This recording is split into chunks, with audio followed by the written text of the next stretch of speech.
are you speaking to me this way because I have a small following? Yeah. Are you disrespecting me because of who you think I am? And if that's the case, take your money.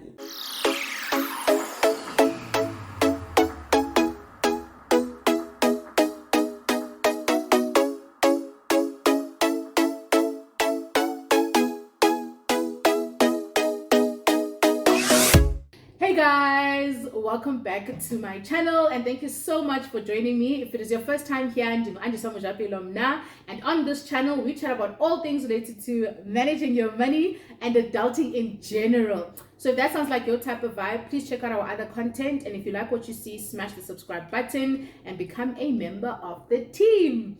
Today we have guests and a half. Look at him smiling. So excited. We've got guests and a half.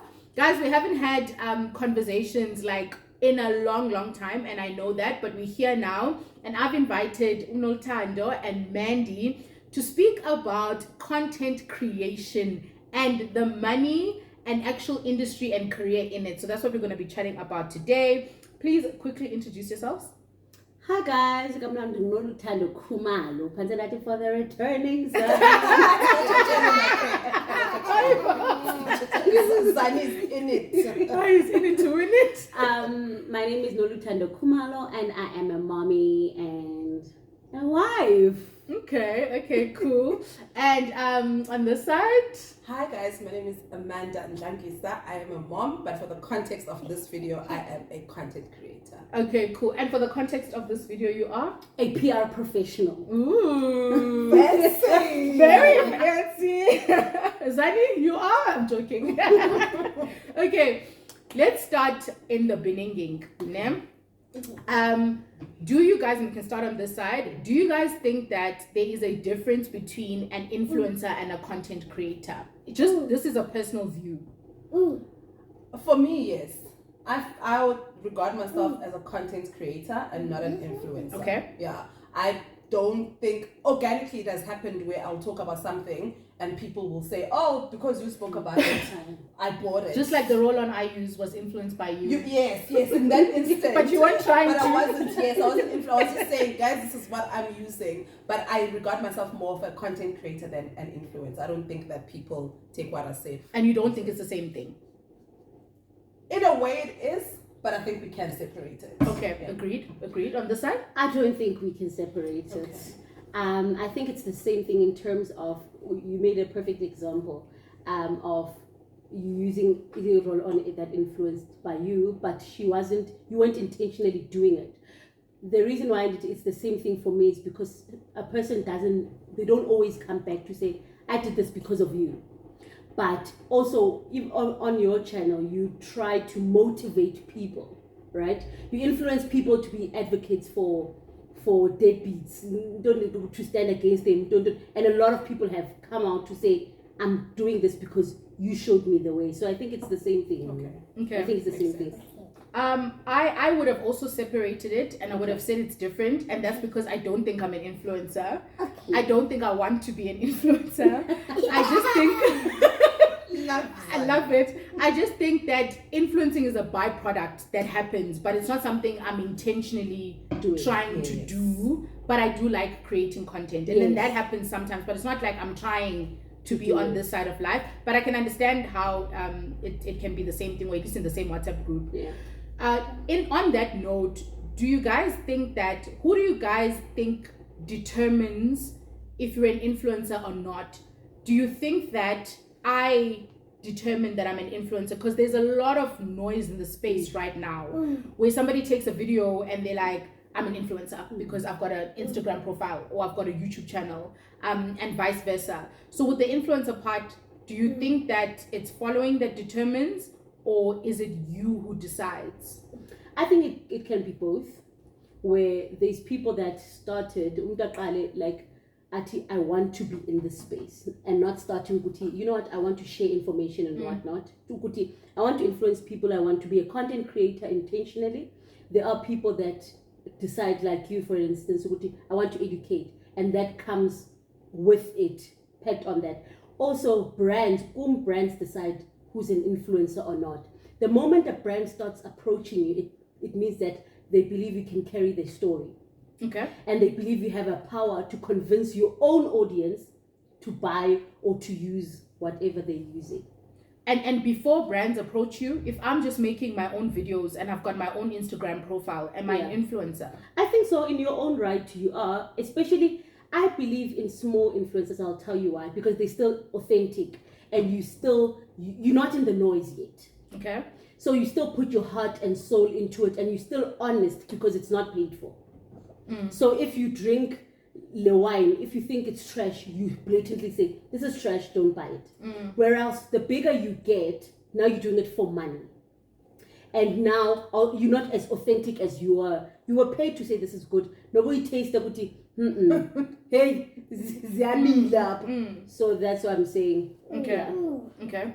And do you think it's brands that determine and people that you're an influencer? Or do you think you determine if you're an influencer? I think your audience, like for how your audience receives you and the things that they say, if they take your word as bond, how they respond to the engagement. I think your audience determines if you. For me, I believe my audience determined if I was an influencer or not. Okay. And luckily for me, I guess they said you're an influencer to us. And then I was just like, You are okay, influencing us. you are influencing us. They're telling you are influencing Yeah. us. So they told me, and Okay. then I was just like, okay, then how do I now make the most out of this? And then I sat down with an old Tando. And I was just like, okay, this is what's happening. At that time, I wasn't really active on Instagram. Yeah. And I was just like, how can I then make the most out of this? Because people my audience want me on this platform. Yeah. And this platform is where I can continue to influence outside my YouTube. Yeah. So in that sense then, guys, do you... I'm trying to get to... I almost want to title this video, is influencing a lucrative career? Like, is it something tangible? Because there's a lot of conversations, there's a lot of thoughts and people thinking they are, but they're not. What if I have an Instagram page, just me, my personal page, like everybody does, like millions of people do, am I automatically an influencer because I've got a couple of people following me? Or is there a distinct difference between me having 1,000 of my friends, family, and people who randomly found me on Instagram as a following and just posting pictures that I want to post? And what is the difference between me and someone with 1,000 followers who's actually an influencer? Is there a difference? Is it something you just walk into, or is it something you need to be intentional about? I think you can find 100,000 followers. That's not an influencer. Okay. Then you can find 500 followers. That's actually an influencer with 500 followers. Sometimes there's a big shift when it comes to influencing in terms of, I'll go back to authenticity. Okay. Brands have seen Ukuti, the bigger numbers are not authentic anymore. Okay. Ne? And the people that are smaller, they're the ones, Sunny, please. Thank you. They're the ones that are authentic and can carry and convey the stories that they want to tell. Also, you'd find that you have, like you were saying, you have 100,000 followers on your page, but nothing on your page says you can work with a brand. We do not know what you're talking about. We do not know what you're about. There's only pictures of you. Yeah. Yes. Then to me in PR, I look at you and then, what are you doing? This is just an album. Yes. You're just storing your pictures here. But it's different when you look at Instagram. You do there's her kids. You're showing yourself in different lights. Yeah. Now you're making food. Now you're doing this. Oh, now you're doing a DIY project. Oh, now you things that interest you. Yeah. So that's why there's a huge difference. Okay. I think influencing doesn't, as much as brands look at numbers, but it doesn't go with numbers anymore. I think they use numbers to drive for awareness, not even drive conversation, to drive awareness so that max people can see it. But to drive conversations and to drive engagement, they go back to Andy, so because Andy so can relate to Noltan. And if Andy is saying it, it means you trust them. Okay. But if Ubonang is saying it, you trust. Because I know it's paid. Yes. Okay. So that's how they look at it. Okay, so there's a distinct difference. Don't think about just by opening an account, like you said, and keeping pictures because of the album, then you, okay, cool. So do you okay, you obviously now identify as an influencer because you happen to influence, so identify as both, right? Yeah. What inspired you? Like what to you said, I can do this, or I want to do this? Money. Let's be honest. Let's be honest, guys. Okay. The first brand that approached me was Pick and Pay last year after Noltanda said bump up your Instagram. Okay. Because I used to get a lot of brand approaching me, but for YouTube. Okay. And it's international brands. South African brands don't rate YouTube, so I've never been approached by a South African brand for YouTube. Yeah. So I was just like, but then how do I make money on Instagram? And then Noltanda was just like, then bump up, like post, just be active. I was not active on Instagram because she told me one time, like, the company she was working for at the time, they were looking at my page and they were just like, but take a post, okay. Yeah. And then another friend of mine, Zamo, would say, Uguti, my company wants to work with you, and I keep pushing them to YouTube, but they say no, we want Instagram. So that for me, I was just like, okay, 2 people have told me that brands that they work with want me, then let me. Then the first brand that approached me was Pick and Pay, and the pay was just like 2,000 rand. I was just like, I mean, why no person give you 2,000? Okay. You know, Okay. I go to Pick and Pay anyway. Every weekend vlog, I'm at Pick and Pay, so it's not like they're taking me out of. I'm not doing anything that I wouldn't normally It's do. on brand. It's on brand. It was on brand, and I decided to do it. And immediately after that first one, the brands just started coming. And with the more they come, obviously, the more I grow, and the more I grow, the more money I can now start saying. I can't 2,000 rand for one post. I'm sorry. With you, it sounds like it found you. Yeah. Yes, I'm very, very Found lucky. you. I will always admit how lucky I was that I've never ever had to send a pitch to a brand. I've never had to approach a brand. It's always them coming to me. Okay. Yeah. And you, Miss PR, I was doing this as work. Now I'm doing my own thing. Why the transition? I think I took it in the beginning. It was a play thing, because I started a channel. But I think when I started a channel, it wasn't really about the money. When I started a YouTube channel, then I got bored. The only thing that bored me at that time was like, it's a lot of people now that I think about in retrospect and where I was. But at that time, so much effort. I'm gonna stop being consistent. For 9 people. Yeah, for 9 people. When I know slew you 2 out of the 9. Mako is the third No, one. mama, that's a phone in your so it's like the views. Then okay, you know what? Maybe this is not it. Okay. Then I tried bumping up my Instagram. I think my Instagram grew as a result of YouTube. Or it's growing on YouTube's platform, because when I tried to do it, I used to run competitions. I'm gonna follow this one to make sure that I'm attracting traffic. Yeah. And this was from fellow industry players to say, run a competition, you'll get the numbers. Run a competition. Then I found out that as much as I'm running the competition, people will follow you, then will unfollow you. After the competition. That's is true, done. ne? That's true. And I felt like, then I invested in nothing, because I would really buy my air fryer and the tea. I really tried to invest in it. Wow. That's a different That's a lot. approach. Yes, like I tried to invest in it. Then I saw, Kuti, this is actually not working for me. It's fun. Stopped. Then the Glow agency, they would give me mouse to review for free, just so that I can build my brand. And with that, I was also comfortable. I won't like to say I do not have the numbers. Let me take whatever I can to build myself as Noltan, and so that similar brands can see that I can do the work if I'm given the platform. Amanda, one day, I even remember it was a Monday. She was working from here. What was to take YouTube seriously. And at that time, I'm busy and whatnot. And I think at that time, because I looked at YouTube as a job, it was a big problem for me, because I was like, how do I separate the two? You're meant to be busy. When I stopped doing that, and it came naturally. Now, after I shoot a vlog, I'm like, what else can I shoot? Let me keep it going. Then the followers started coming. And for me, I was fortunate enough because it came by association. It's important that I say that, because there's people that work and do the groundwork. Like you brought yourself where you are. That's true. Yeah. You put in the hard work. You put in everything that needed to go. I didn't. You just by being associated to you, people just started flocking to my channel, and as a result, they flock into my Instagram as well.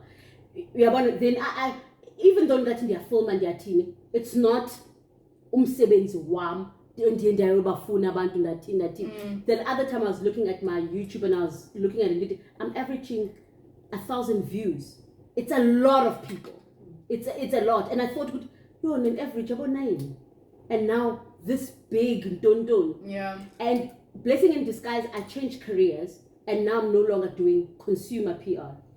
Now I'm in corporate PR. And I'm saying it's a blessing in disguise because this is an industry I want to exist in. So I'm taking myself out of it professionally and I'll look at PR on a corporate level and not deal with influencers and then while you also yes, trying to be imagine how would you feel when not dealing budget with your campaign code. That's true. Yeah, so at least we're That's going to true. pull me up. Okay. And other people are there. But I think another thing, Gat, is that the advantage here is that we know people that exist in there. Even if you won't pay me, give me something, it's fine. Yeah. I'll do it for free. Yeah, that makes sense. We're actually having a conversation earlier about this association thing, that it really does help a lot. But what I love about YouTube is that association gets you the eyes, but you need to keep people coming. to stay. And I've seen that even with the really big influencers who plug their friends, and you'd expect that if someone has 250K on Instagram and they plug you, your views are just going to skyrocket and shoot up. And YouTube doesn't allow. Maybe Instagram, you get the follow, whatever, but YouTube, you can see that there's a way difference between the views and the actual subscribers. If it was by association only and people are not necessarily enjoying the content. Like if I look at your expectations versus what you ended up finding out. So you told me how you got into influencing and why. So tell me about expectations versus reality now that you're in it. What did you expect and what did you actually get? I expected to coin it. I expected to be swimming in money. Are you not? I expected to quit my job and so I expected to just be like, I'm gonna quit my job. I've got YouTube, then I have influencer, Instagram. Guys, no, reality is, I don't know how you guys pick who you're gonna pay, how much you're gonna pay, but for me specifically, I've been in campaigns with some of the biggest influencers. And I'm just like, I know you're not paying them what you're paying me. I know AM is probably the bottom. I'm probably the least paid in this group. Yes. But on the same breath, I do pat my, it's an ego booster to be in the same campaign as a Manewa. Correct. It's an ego booster to be in the same campaign as a Sabelo, the creator, because y'all see me, y'all saw that, and then y'all saw me in there. But like, I can't wait for the money to say the same thing. You know, I need the coins to you placing me in this pool with these huge ass influencers, but you're not paying me. Understandably so. They've got 4 times my following, so I do know that it will take some work and some numbers. But I really expected to be able to quit my job in month 2. Sure. Before I started my YouTube channel, I actually started watching YouTube during lockdown. I never bothered for YouTube before that. Same. I just used YouTube for search. Like if I'm searching something on Google actually, and it leads to a YouTube video, then I'll get my answer from YouTube video. Like how to remove stains from. That was me and YouTube, no other relationship. I only got into YouTube during lockdown. And when I decided that I wanted to start a YouTube channel, I was watching the international YouTubers. I saw so many, I quit my job for YouTube. Especially during the pandemic. Everybody quit their jobs for YouTube. I was just like... And people would come back and be like, guys, thank you so much. I've now received my first paycheck and you guys are covering my rent. And I was like, okay. You know, people are making money because obviously if you're quitting your 9 to 5, there must be a lot of money there. So that was my perception of YouTube before going in, that I know like there's a lot of money. We're going to quit our jobs. I was definitely there. And I realized when I watched a video earlier that it was honestly influenced, because she was also talking about how she watched all these international YouTubers talk about how much money they're making, and when we randified that, we were like, that's a lot of money that's coming in every month. So that was my perception. The second thing was that I honestly thought that you would just make great content and then like subscribers would follow. And that's not the case. I don't know what you guys like or what, but I've watched so many YouTubers that I believe should be on 50K. If I look at the quality of the content and the planning, they should be on 50K. And it's on another level. Itself. The content itself, not even how they're recording it, but I'm like, this is real quality, but they are sitting on like 10K. or 9K? And people like aspiration because the people who are sitting on the 50Ks and up are aspirational YouTubers. Luxury, unboxing and stuff. And you're just that's true.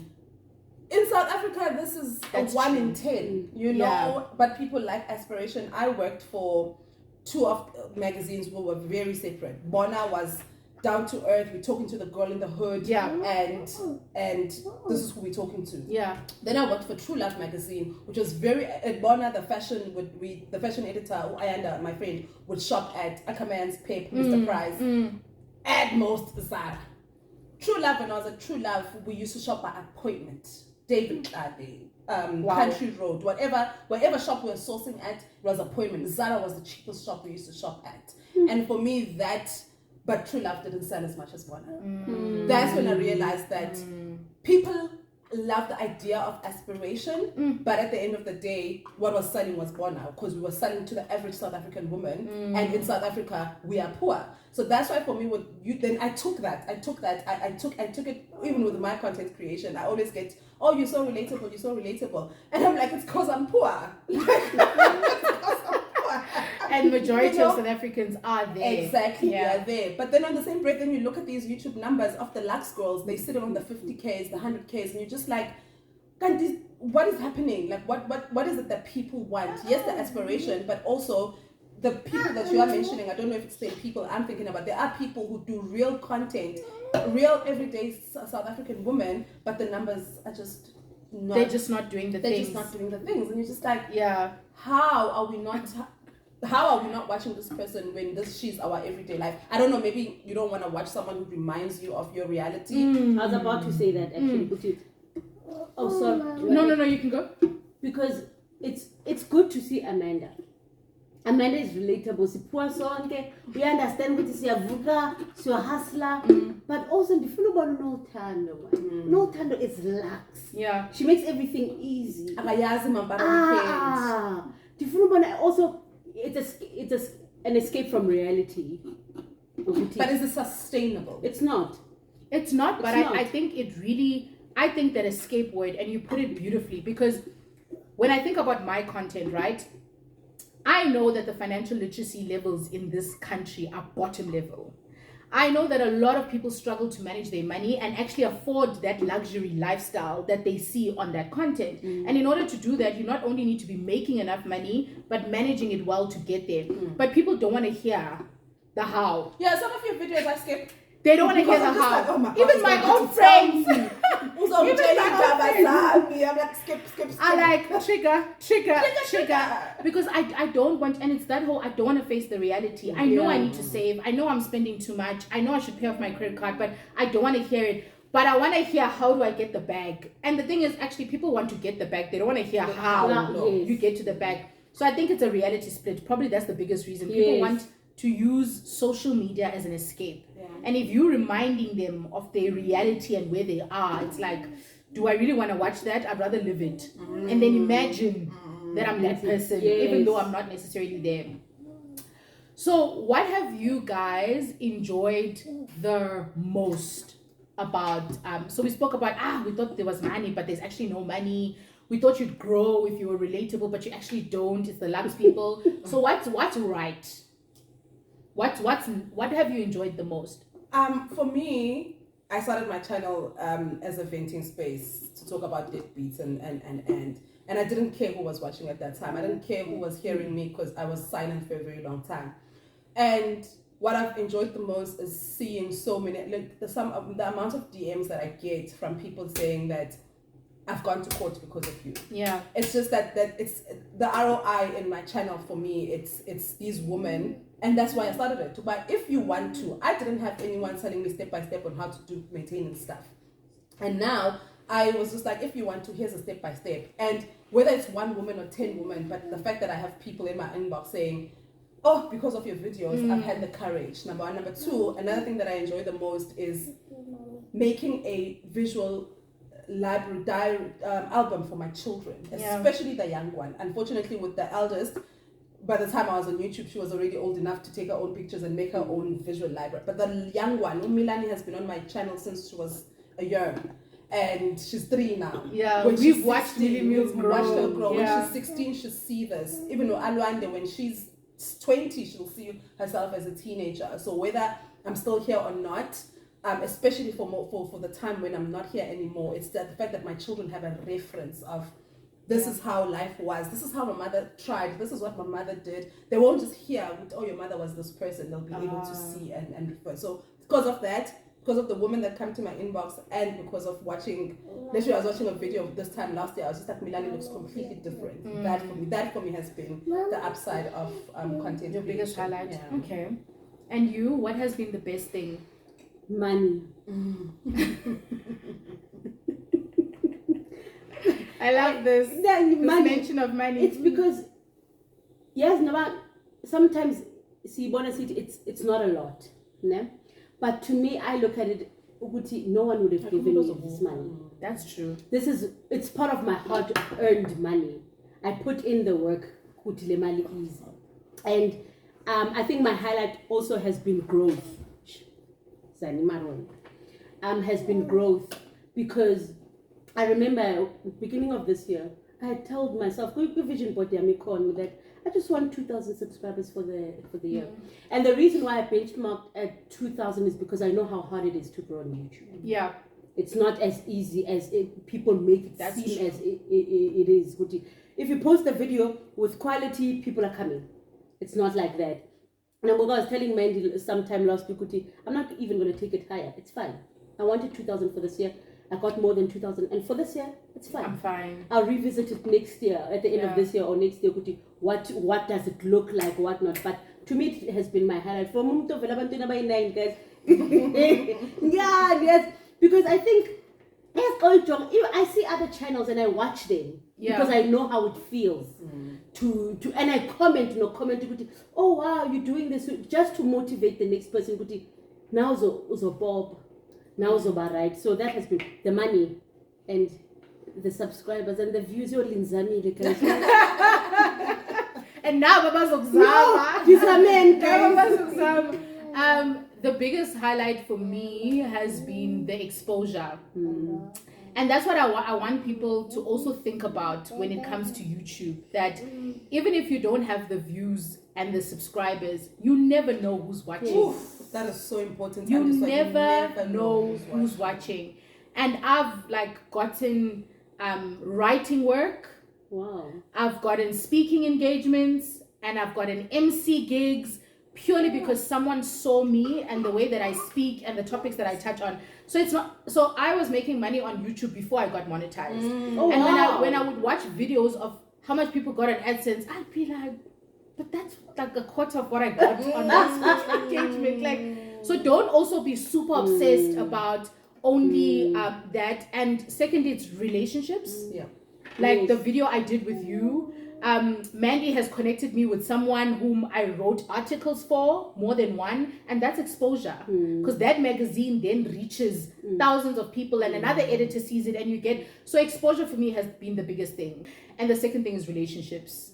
You actually meet people, you meet people in the same industry, you connect with like-minded people, you share the same stories. I've met so many amazing women on the platform, both from people who benefit from my financial education content and also co-content creators. So I think that for me also, because people don't go out as much these days. Where are you meeting people?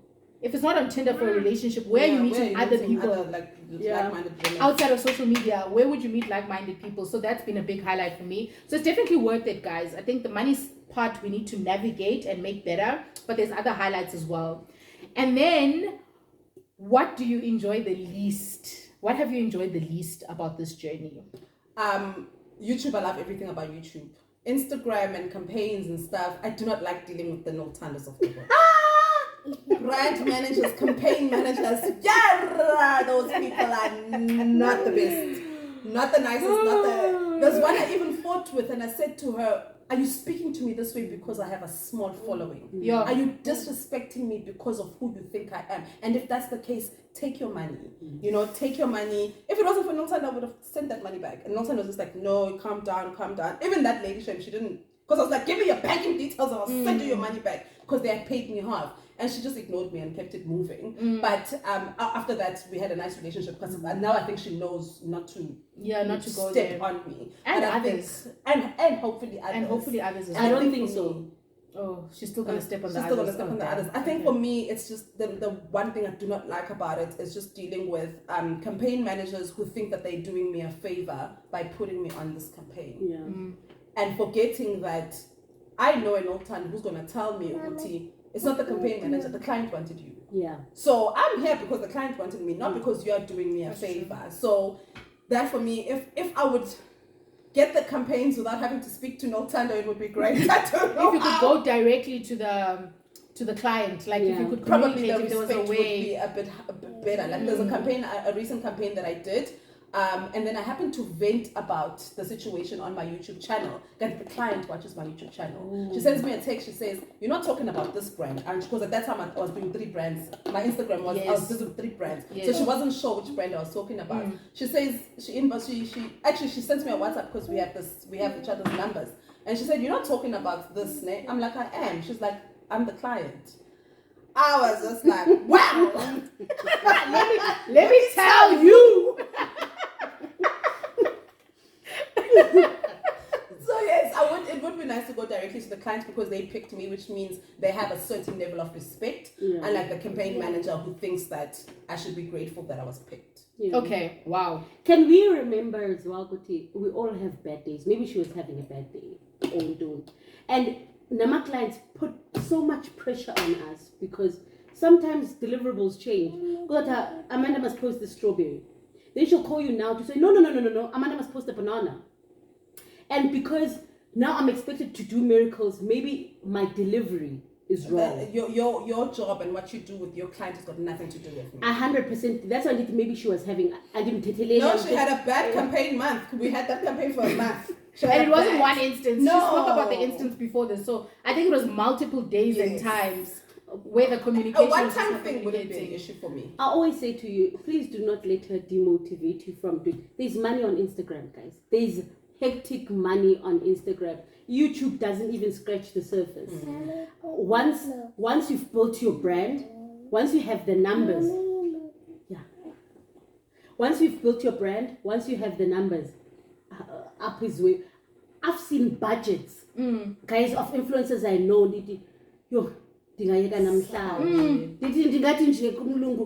You know what? Sure. That's been good. I'm living here and now. Also, they get contracts for work for 6 months. They pay you per month. I think that's what gives other influencers guts to say, when it comes to 9 to 5, because there's a big project you're working on, and also influencing for me and content creation is a job on its own because you have to put in the work. And lighting during the day is impeccable, but you're at work during the day. You come campaign is now. Then I think that's why, because then there's pressures of juggling. You're sorting, can I leave early? Can I? Then you feel like I'm doing 2 jobs, let me leave.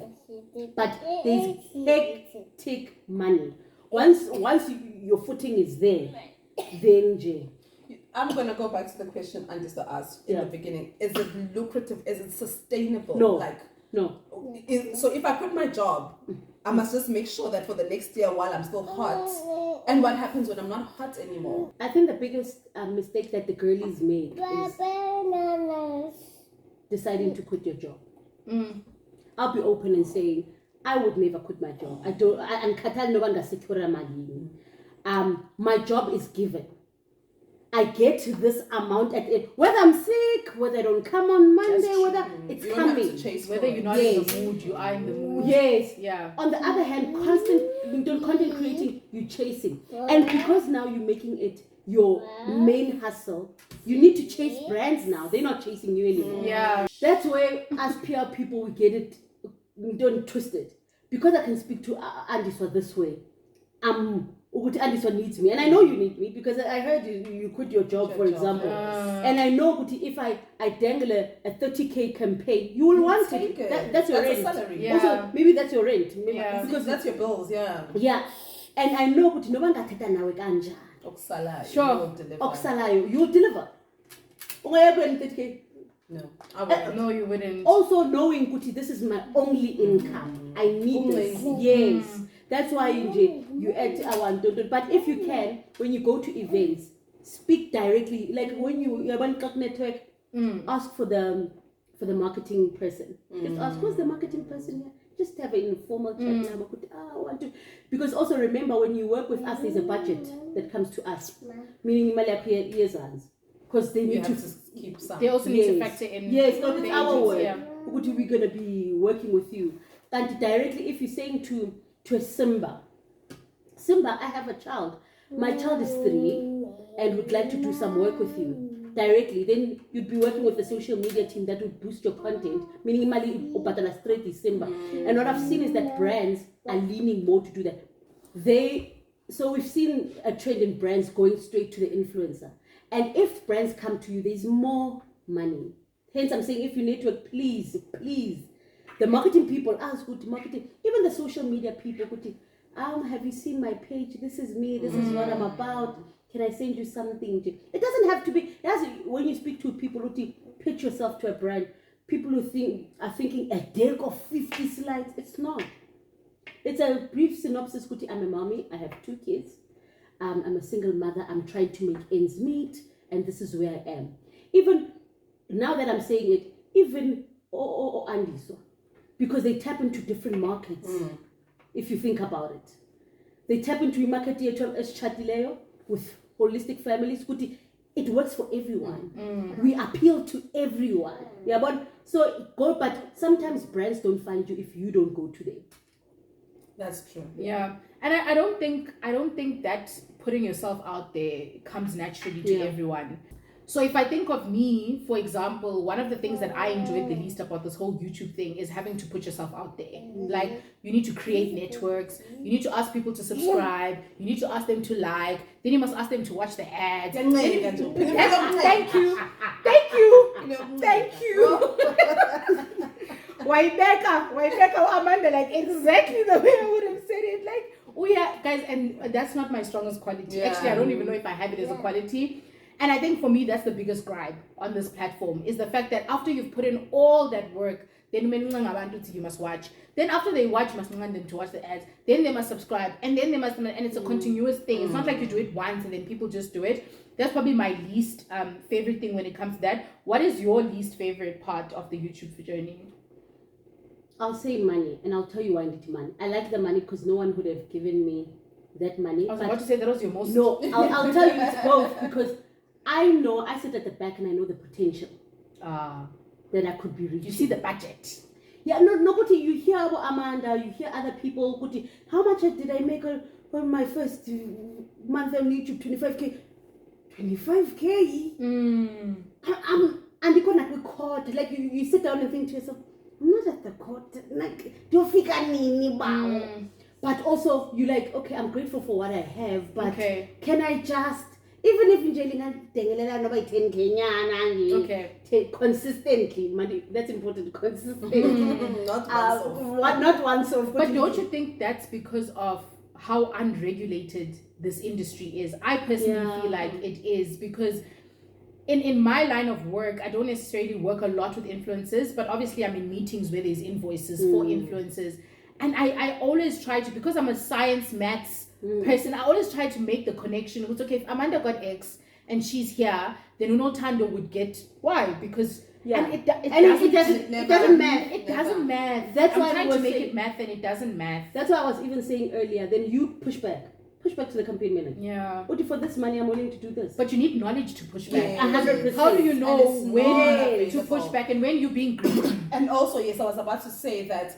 How do I know that I'm being taken advantage of if they say this amount of reels for this amount of money? I don't know that. Influencers are not open. YouTubers are very open about their first paycheck and how much influencers will never tell you how much they earn, how much a specific. And Snake was the only person I've ever heard being open about this campaign paid me that round about this much. So I don't know if I'm being taken advantage of, and I don't know if I can or cannot push back if for me, if someone says we'll give you 1,000 rand for 1, 2, 3, Yeah. it could seem like a lot. Yeah. Ganti, you know that it's not, but Yes. because the information is not available, the influencers are not talking about it, they're not telling Yeah. us, the information is just not there, I won't know that it's time to push back. So That's so true. so when a client pays, let's say the client pays 50K, I'll make an example with humans. Yeah. We'll put it at the lowest, because also we want to retain as much money for the agency as well, and because we're putting in the work. Then you'll bid. If we see that we'll take it a bit higher. So advisably, I'll use you as an example. You have a YouTube channel that's over 30,000. On Instagram, you have over 10,000. Ne? And even so, Unotando comes to you and says, Amanda, I'm giving you 5,000 rand for this campaign, ne? Hypothetically speaking. And you don't have to be rude to Noltan. But to Noltan, I understand what you're saying. But is there a way for me to post it? For example, if you want more money, can I post this thing on my YouTube as well, where I have this X amount of 30,000, 33,000, and my views benchmark here, and maybe you can take it up that move, ne? Or then maybe we don't have a budget. Okay, no, unfortunately, this is my rate card, but I'm willing to negotiate for the amount you've presented to me, and instead of 8, can I do 6? Because even so, for campaigns are not the same for everyone. Yes. We didn't agree on the same thing, and that's it's sad that we're not open about it, because it would be nice to be on a campaign for. I think so. It's just that it would kill us. Yeah, just like what we're starting to do in corporate. Yes. I know we are starting to do that a lot in corporate. You find out who worked there, what did they do, girl, tell me. And how much was exactly. It's just that I think Instagram doesn't work that way, because Amanda will take my place. Remember on Instagram, you hot for a particular time, then you drop. Then Amanda, then Amanda drops. That's why I always say, make the most when you're hot. So that when you drop, it's okay. Then look for, you've made enough. Then you can cover yourself up until I suppose that's where is influencing lucrative comes from me. That's what I'm like, no. I feel like even if you do make a lot of money, for how long? Yeah. And the fact that you can't, when you're sick, make that money. You can't, when you're going through the most, make that money like you would in a job, and you take a day's leave or a week's leave or whatever to work on your issues, and you still get a recurring income. So it's a lot of money, but it comes at times, you know, and then does it really make it that lucrative?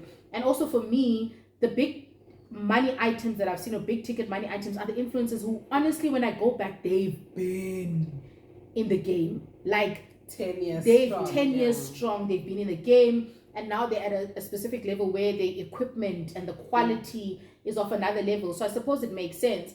Do you guys think that, I was watching Zizi's stories, and she was talking about how if we are to be honest, there are advantages that come with looking a certain way or being of a certain caliber or social class when it comes to how successful you are as an influencer. And she was saying that I'm probably going to be bashed for this, because everybody's saying just start, take your phone and start. No matter which phone, no matter who you are, you can make it and all of that stuff. And she's like, let's be honest, if you're doing beauty and lifestyle and you've got a budget to fit the lifestyle, and you're always going out and traveling overseas and all of that stuff, and you look a certain way, it's going to give you an added boost that comes naturally. And then we've already touched on the association, so I'll just speak about that part, because she spoke about that too. What do you guys think? Goes back to what I was saying. Nitanda, people love aspirational stuff. I, in my back room, cannot do beauty content that's going to compete with Unotando in her estate in the north. I can assure you that what people will be like, they'll drop their hearts in my comments. They'll say, oh, you're doing amazing, but it will not relate because people want aspirational things. We've seen people, as we mentioned earlier, there's this person that I follow on YouTube, even on Instagram. She lives in a back room, smaller apartment with her kids. Her content is amazing, but she's not where she's supposed to be because, and I'm not even going to sugarcoat it, it's because of the kind of LSM she is, where she is in life. And umuntu who's doing bare minimum, less than her, is getting way more because of the background of the thing is the makeup that they're putting on, the lipstick. You can see in luxury, imali breeds money. Yes. Sure. And unfortunately for us, as Plupegayo, you will have to work 10 times harder. Zizi is 100% correct. People may come for her for saying that, but she's 100% correct. When the better you look, the more money you will make, because one of the aspirational parts. And the more you match the model cover Exactly. and I think you're so right, Amanda, because before I let Noltando have a go at it, because I think that we're saying that the world has moved and now people are more understanding, they're looking for more relations. But if we are to be honest, there's still a lot of aspiration going on. A lot of aspiration. What do you think? Can anyone just do it? Or Definitely not. Hence, Nditi, I still go back to the YouTubers I started with and go comment on their stuff and go, this person is putting in work, but it doesn't translate into it. Sometimes it's also how we look. Oh, Noltando, it doesn't have makeup on. Oh, Noltando doesn't wear amapolo. She doesn't do luxury unboxings, and it's because, and it's affording. But Nina Lifuna Ndotati loan for me to come back on YouTube. I bought myself these shoes. Or Lifuna Nde downtown, this is fake, and come these are all. Then you're gonna call me out. Yes, it's only a matter of time. Yes. Yeah. I was actually saying to Amanda, as much as how superficial YouTube is, I appreciated. There was Usneku who was talking about the background. There's a video I put it on the background, and how she mentioned they were planning to buy a house. Yes. And it didn't materialize. Yes. And I think cousin or some family just member, buy rent and say you yes. bought. Yeah, just lie. She could have said that. Yeah. And we would have believed her because of lifestyle as Bonisayone. Yeah. She's lax. So oh wow, she bought a house. But at what cost? Also, your language won't be consistent because it's Zomanuti. But renting, imagine the effort of putting up that lie. It's hard to keep up with lies. But if we can go back and look, I was actually the other day looking at Mpumi's growth. I started with video, the very first video, and I even remember in that video she's chubby and she has curly hair. It's just that I wouldn't be able to benchmark the views because now she's big and people obviously went back. Yes. Yeah. But that's her least watched video comparing to now. Yeah. And you can tell because she's even sitting down. Like her video, she's sitting on the carpet. Watched that video. Yeah, she's sitting on the carpet. We're a 2-seat couch. Then you benchmark her now and the money and the followers and now she's aspirational. What aspirational when she was yes. Now she has the equipment. Now sitting. Oh wow, food of thought. Yeah. You don't hear me the same. You don't hear me the same. Yes, because the guy repeat that in years to come when because of where you are, you're not hearing it differently. Yes. Also, you can say the dumbest shit, and I'll still be like, wow. Also, it's because of you. It's because of you. You've built a brand over the years, and no one post to Kheligan. Oh my God. Nambi post to Kheligan. Instead of one nabantu post to Kheligan. All of a sudden. Yeah, like I don't know why. No, it's funny, but it's I was true. even looking at the growth here, but okay, you started here. This is how you look. Also, it's beautiful to see Kuti. You've transitioned so much. Uchinjile. But how to views zala video as compared to the views now? Two complete different things. And I'm sure the location I didn't go into the comments.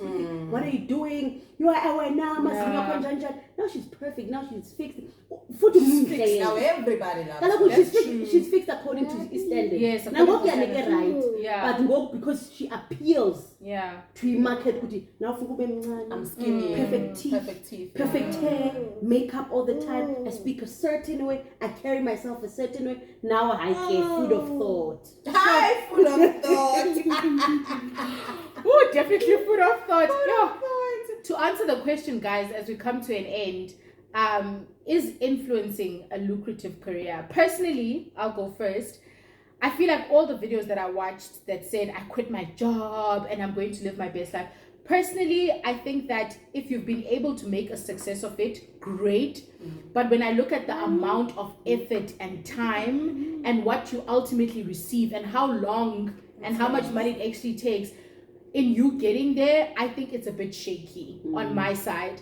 I think that you should really go into it if you enjoy it, because I feel like that's the part that makes it bearable. Even when the money doesn't come, at least you're doing what you love. Even when people are disrespecting you, at least you enjoy creating the content and building communities. Because if you don't enjoy it and you just say, I want to become an influencer, and you don't even have content that you like or that you can relate to, and you're now trying to piece these things together to try and put a vlog together of things you don't normally do on an everyday life, you're just adding exhaustion, you're adding more effort into your life in trying to make it a career. And it almost will drain you and take a lot of energy if you want to go that route. To add on that one, I understand you're also adding a financial burden on yourself. I remember I did a Q&A about starting YouTube, growing YouTube for me personally, and someone was just like, no, but like, do I have to go out on lunch dates all the time? I'm like, I can have a whole weekend vlog and we will watch it, and people will watch. Lendo Guti influencers, now you need to go on lunch. Now you need to pop bottles. Now you need to order oysters. When I want to go on lunch, it's because genuinely and that weekend and I want to go on lunch. It's not because shit, I don't have enough content, let me go on lunch, go for lunch. And that comes from the place of doing it because you enjoy it and you know what you're doing. As I mentioned, now I can spend a whole weekend in the house and without leaving the house and chilling with my kids. For me, that is enjoyable. I never feel the pressure of from no time to go create this content. For what? Imagine. And you, like, closing remarks on whether you think... I'll leave you with a question. I'll leave everybody with a question as my closing remarks. Go back to everyone that's quit their jobs. Even videos and whatnot. Like you said, at what expense does it come at? Because I can post a video, if you subscribe, great for me. If you don't, go right now. But if I quit my job, for this, if I would come to your house to subscribe and to watch, go house to house. So I just want you to think about, before you quit your job for any platform, even Instagram, for any platform, what expense or what part of your body do you want to sell? At what cost? Yeah, will I be able to? Of course, the flexibility and how it's portrayed is nice, because I won't portray I made a mistake here. I won't portray maybe I flopped. And you do not know. Sometimes people are even looking for jobs. They won't come back to say, I failed and I'm looking for a job now, or I'm in between. Even when they start a job, they got I'm now working and I'm no longer doing this. Yes, I'm no longer doing this full time. But go back to their pages and so basically, don't quit your job. Don't quit your job. In a nutshell, don't quit your job. Because you don't know how much is coming and it's not given. You do not know what campaign is coming tomorrow. Sometimes we can come to you with a budget of 30,000. Sometimes we're going to come with 10. You have in your mind because it's 50,000. Yeah, and you've got an average that you're working with because of campaign. And for me, guys, the biggest thing is that I don't mind working hard. I don't mind putting in the work. But the thing with me and in the influencer space is, even if you do, still like honey, subscribe, please. And when I see big YouTubers coming back to ask us, please guys, subscribe. Can I ask you a question? And I'm like, wow, even at that level, guys. Can I ask you one question? Do they have full-time jobs? No, they don't. They don't have full-time jobs. Yeah. And I actually want to go back to that. I'm going to tell you guys something quite personal. Let me show you. 1 month you're making 30K, the next you're making 10K. I made a plan when I saw how much I was making on YouTube last year. I got monetized in May, June. So June to December, I was making money on YouTube. And I said to myself, you know what? I can actually afford to buy a house and the money YouTube is on Bataleli bond. Okay? And I was just like, okay, let's start working towards transfer fees. Let's start saving towards all of these things.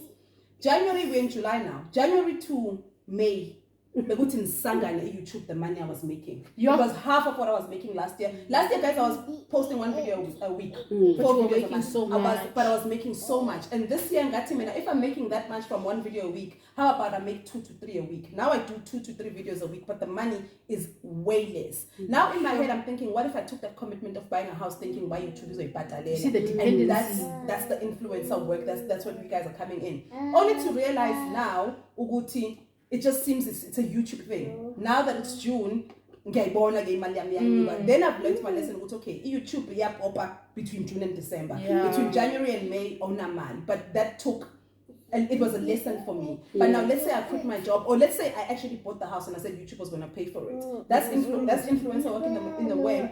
Now I'm screwed.